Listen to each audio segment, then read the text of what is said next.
Discovering point کے معزز دوستو، میں ہوں محمد احمد اور آپ سب دیکھنے اور سننے والوں کو السلام علیکم۔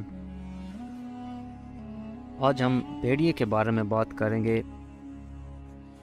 ترکی والے بھیڑیے کو بہت اچھا سمجھتے ہیں، وہ اپنی اولاد کو شیر کی بجائے بھیڑیے سے تشبیہ دیتے ہیں اور وہ اس چیز پر فخر محسوس کرتے ہیں۔ وہ بھیڑیے کو شیر پر برتری کیوں دیتے ہیں، اس کی کیا وجوہات ہیں؟ تو اپنی ویڈیو کو سٹارٹ کرنے سے پہلے آپ سب دوستوں سے درخواست ہے کہ ہمارے چینل کو سبسکرائب کریں۔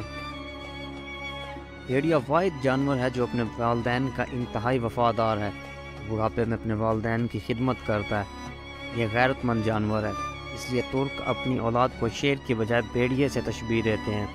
بھیڑیا واحد ایسا جانور ہے جو اپنی آزادی پر کبھی بھی سمجھوتا نہیں کرتا اور کسی کا غلام نہیں بنتا، بلکہ جس دن پکڑا جاتا ہے اس وقت سے خوراک لینا بند کر دیتا ہے۔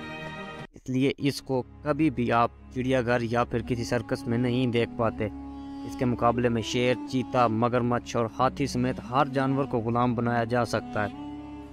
بھیڑیا کبھی مردار نہیں کھاتا اور نہ ہی بھیڑیا محرم مؤنث پر جھانکتا ہے، یعنی باقی جانوروں سے بالکل مختلف بھیڑیا اپنی ماں اور بہن کی پہچان رکھتا ہے اور بری نگاہ سے دیکھتا تک نہیں۔ بھیڑیا اپنی شریک حیات کا اتنا وفادار ہوتا ہے کہ یہ علاوہ کسی اور مؤنث سے تعلق قائم نہیں کرتا۔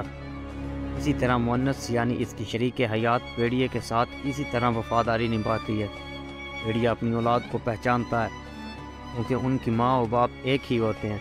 جوڑے میں سے اگر کوئی ایک مر جائے تو دوسرا مرنے والی جگہ پر کم از کم 3 ماہ کھڑا بطور ماتم افسوس کرتا ہے۔ بھیڑیے کو عربی زبان میں ابن البار کہا جاتا ہے، یعنی نیک بیٹا، کیونکہ جب اس کے والدین بوڑھے ہو جاتے ہیں تو یہ ان کے لیے شکار کرتا ہے اور ان کا پورا خیال رکھتا ہے۔ اس لیے ترک اپنی اولاد کو شیر کی بجائے بھیڑیے سے تشبیہ دیتے ہیں۔ ان کا ماننا ہے کہ شیر جیسا خونخوار بننے سے بہتر ہے بھیڑیے جیسا نسلی ہونا۔